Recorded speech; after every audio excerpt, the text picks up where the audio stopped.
Yang kedua, apakah syarat untuk diterima ibadat? Syarat untuk diterima ibadat nombor 2 ialah ikhlas. Wa ma umiru illa liya'budullah mukhlishina lahuddin. Yang Allah Ta'ala suruh kita buat ialah ikhlas. Saya datang mengajar ni, Allah terima saya, Allah bagi pahala pada saya kalau saya datang kerana Allah ikhlas. Ikhlas datang. Tapi kalau saya datang sebab nak cari nama, tak dapat pahala saya. Kenapa kau pergi ceramah? Saya nak glamour. Tak dapat. Engkau dapat glamour, pahala tak dapat.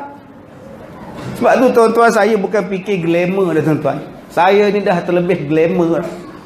Sampai tak ada live pada saya ni. Semuanya siaran tertunda je. Live tak ada.